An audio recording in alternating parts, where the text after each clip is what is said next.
पाई का इतिहास हजारों साल पुराना है। प्राचीन काल से ही हम इंसान पाई का उपयोग करते आए हैं। लेकिन क्या आप जानते हो कि पाई क्या है और पाई का स्टीफन हॉकिंग और अल्बर्ट आइंस्टाइन जैसे वैज्ञानिकों से क्या रिश्ता है? मैं जानता हूं कि बहुत से लोग गणित को पसंद नहीं करते, तो मेरा यकीन मानिए कि इस वीडियो में हम केवल पाई के रहस्य को जानेंगे और मैथ का तो बिल्कुल भी उपयोग नहीं करेंगे। दरअसल बात उस समय की है जब इंसानों ने पहले पहिए का आविष्कार किया। इंसानों ने पहिया तो बना लिया, लेकिन वो गोल नहीं था। इस वजह से जब वो लोग इधर उधर सामान को ले जाया करते तो उनके सामान के फैलने का डर बना रहता, क्योंकि पहिए गोल नहीं थे। इसी तरह समय गुजरता रहा, लेकिन वो कहते हैं ना, किसी भी नई चीज का आविष्कार तब होता है जब हमें उसकी जरूरत होती है। जैसे हजारों किलोमीटर दूर स्थित संबंधियों से बात करने की जरूरत महसूस हुई तो टेलीफोन का आविष्कार हुआ। उजाले की जरूरत महसूस हुई तो इलेक्ट्रिक बल्ब का आविष्कार हुआ। मतलब जब हमें कोई समस्या महसूस होती है तब उस समस्या से निजात पाने के लिए हमारे दिमाग में एक नया आइडिया जन्म लेता है और हो जाता है एक नया आविष्कार। इसी तरह से जब पहिए का इतिहास आगे बढ़ता रहा और पहिया गोल होता गया, तब लोगों ने जाना कि कोई भी पहिया पूरी तरह से तब गोल होता है जब उसकी परिधि और उसके डायामीटर का अनुपात एक कांस्टेंट नंबर हो। और चाहे सर्कल छोटा हो या बड़ा हो, लेकिन इस कांस्टेंट की वैल्यू हमेशा सेम रहती है। और उस कांस्टेंट नंबर को नाम दिया गया पाई, जिसको ग्रीक भाषा में 16वें नंबर पर मौजूद अक्षर से डिनोट किया जाता है।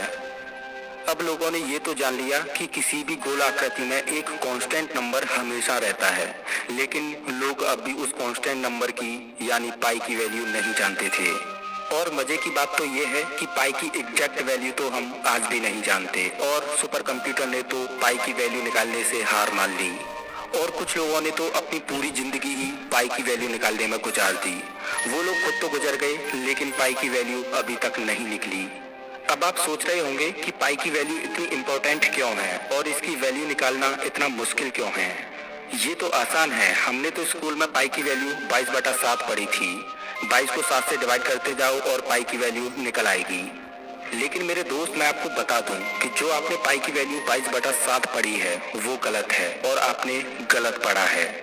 दरअसल पाई एक इरेशनल नंबर है और इसकी वैल्यू कभी भी रिपीट नहीं हो सकती। आपको जानकर हैरानी होगी कि बिना पाई की वैल्यू जाने हम स्पेस में कोई भी मिशन नहीं कर सकते, ना ही कभी हवाई जहाज बना पाते।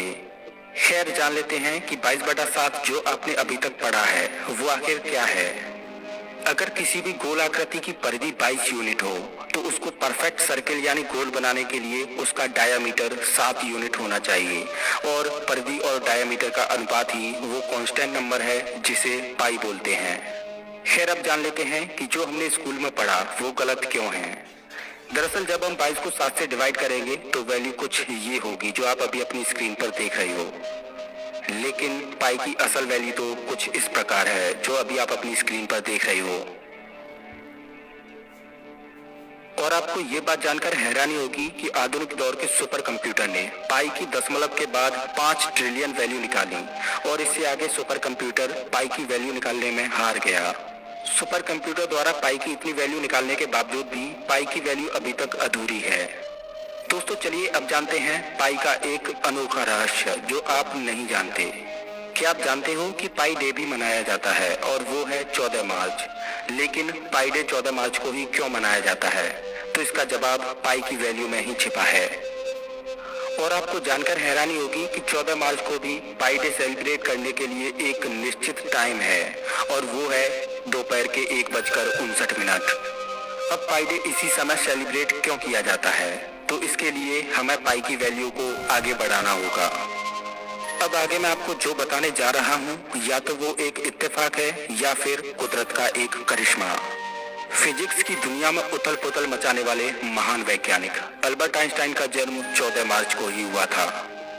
और अब एक और इत्तेफाक बताऊं, 14 मार्च को ही महान वैज्ञानिक स्टीफन हॉकिंग का देहांत हुआ था।